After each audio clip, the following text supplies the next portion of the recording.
Okay, Assalamualaikum warahmatullahi wabarakatuh. Selamat datang ke Message RC Channel. So, hari ni ada lagi produk baru.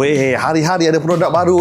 LDRC model Miata dah sampai. Ini adalah model paling latest sekali daripada LDRC. Color dia berbeza sedikit daripada color Miata yang asal. Yang ni dia dah diberi dengan license. Sebenarnya dia beri license oleh Mazda untuk keluarkan satu replika kereta asalnya lah. Ini adalah body MX-5 model Miata. Apa yang korang tengok kat model Miata tu, korang boleh dapat kat sini. Dia punya curve, dia punya bentuk semua dah ada kat situ. Apa kelebihannya LDRC ni? Okey, LDRC ni dia adalah satu RC drift sebenarnya. Dia sebenarnya adalah rear wheel drive dan dilengkapi dengan gyro dan lampu full system ya. Pada korang peminat-peminat roadster, peminat-peminat two door. Ini memang sangat-sangat ikonik daripada dulu sampai sekarang ya. Yang orang suka modi-modi, inilah keretanya. Okey, apa yang seronoknya kepada LDRC ni?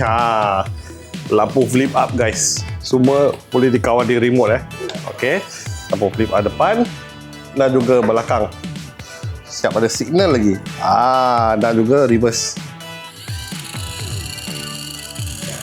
Right. Okey, satu lagi keistimewaan LDRC yang latest ni, dia dah pakai Type-C punya bateri So senang korang nak charge, tak payah cabut-cabut dah guna skru ni. Terus direct Type-C saja kat sini.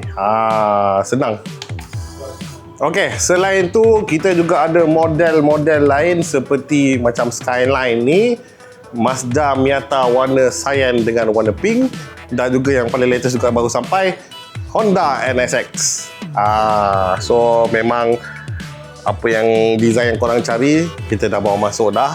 InsyaAllah ke depan-depan lagi kita akan bawa masuk lagi model-model yang baru lagi lah daripada LDRC ni. Apa yang korang tengok model kat depan ni, inilah model available yang dia ada di kedai yang korang boleh beli, dan juga kita sediakan borong ya kepada korang yang nak start bisnes dalam RC ni. InsyaAllah kita bagi harga yang sangat-sangat padu untuk korang buat berniaga. Alright, jom kita try model Miata ni ya. Okay, so macam korang tengok LDRC ni sangat lembut dia sebenarnya. Sesuai sangat untuk korang yang baru nak start belajar main drift, sebab dia dah main two wheel drive.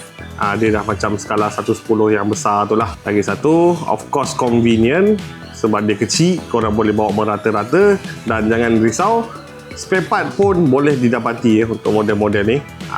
So tak ada masalah, korang jangan risau lah kalau ada drive shaft tercabut ke, arm patah ke, nak cari dia punya tayar pun boleh, insya-Allah.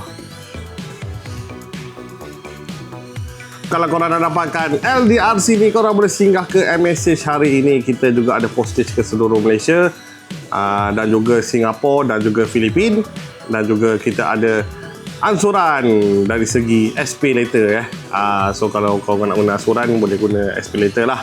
So kita berjumpa lagi di video hadapan. Assalamualaikum. Peace.